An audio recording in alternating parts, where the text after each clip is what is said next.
Hello and welcome to another update video about Bitcoin. Bitcoin currently around 38k. As we said, there is probably not going to be a lot of movement before Wednesday, because today is the Fed announcement, or the announcement of the Federal Open Market Committee about the interest rate decision. And usually markets are hovering sideways in the days before that, especially if the Monday. If the week starts on a Monday and you have such an announcement within the week, it can be just slow on the days before that. And that is exactly what we see. What fits to that picture is that Bitcoin is moving here in this descending wedge. We saw here yesterday the price sort of break out in a very small range out of this triangle. But again, it only came down to 37.5 actually.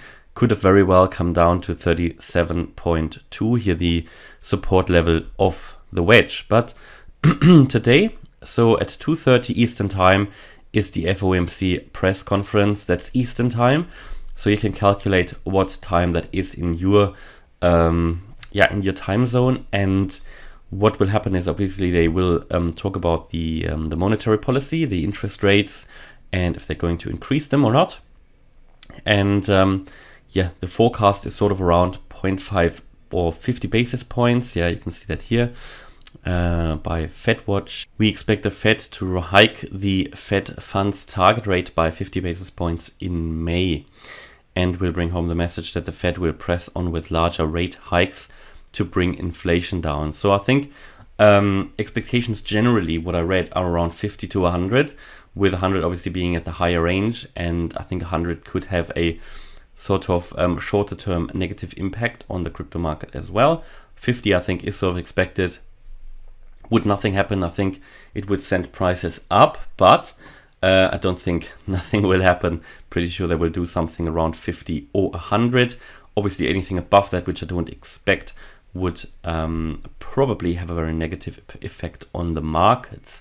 So that's 2:30 Eastern time. Usually what we expect is in the time around that we can see some volatility, especially before that, during that press conference, when they ask questions and they answer questions, because it's sort of not pre-scripted. Usually, depending on the answers, there is some volatility.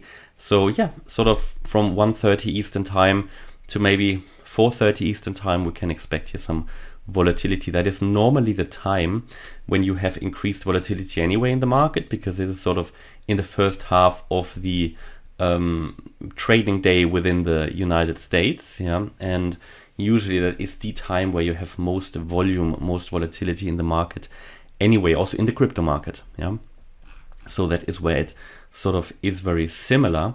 And as I said, continues to be in this descending wedge, continues to make its 5-wave down.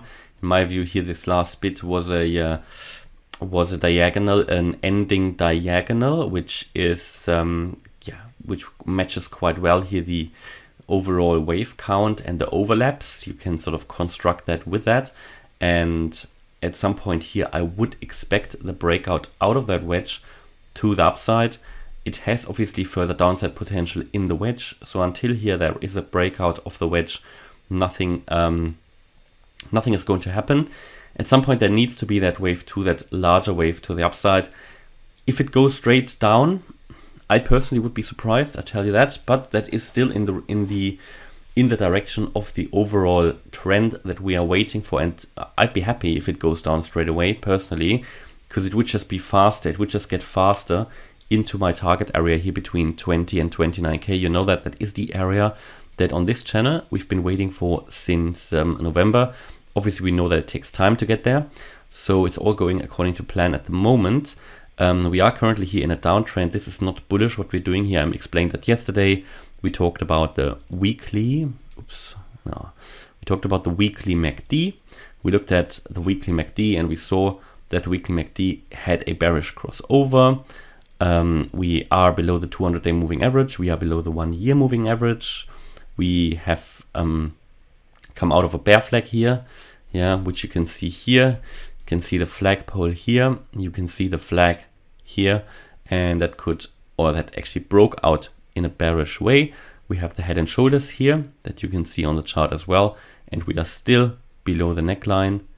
On the daily, you can see it actually a little bit better. So all of these things, again, there are still bullish and bearish forecasts out there. I've remained consistent with my view. Of course, could be wrong, but in the end, overall, bigger picture, really most altcoins that I have covered have already reached their individual target areas. So it's only Bitcoin, I think. It's Bitcoin, Polkadot, and, oh, there was one more, Matic, I think, have not reached yet their target areas. I think all the other cryptos that I cover have reached their target areas. So I think this overall perspective that I had since November has been very successful. And I'm just waiting now for Bitcoin also to reach its target area. And again, that won't happen tomorrow. But today's Fed announcement is important because it could, even due to the volatility, and maybe due to a decision we have in the market, it could set free that price. Because whenever you are sort of caught in a triangle, whenever you're caught in a wedge and the volume goes down, the volatility goes down, that will then normally, when it breaks out, free itself and be like a spring that is released. So you will see additional volume come in, additional volatility, and that is what I expect today. And that, depending on which direction that volatility goes, it will send the price in a certain direction, and therefore it will be a very it's a very critical day. It's also a very risky day for any sort of retail traders because there's a lot of bots around in that time normally. Bots that try to profit from the short-term volatility, so be aware of that. It's a very unpredictable time in that time around the press conference. So yeah, it is a very interesting day. So I'll watch it with interest, and of course I will update you about whatever happened. Okay, so hopefully you liked the update. If you did, please hit the like button, leave a comment and subscribe. And if you really like the content, check out the channel membership. Also, if you really like the content, maybe check out the trading course that I'm currently publishing on the website. I publish one chapter per week. This week is the chapter about technical analysis, and by the end of the week I want to have the whole third chapter published. It's an early bird offer. It's basically a sort of a pre-sale because you buy the course while it's still being published. But again, it's 15 chapters overall that will be published, and even though it's a foundational course, it is very detailed and gives you everything that you need to know about trading and technical analysis. There's also a chapter in there about the Elliott waves. Thanks a lot for watching.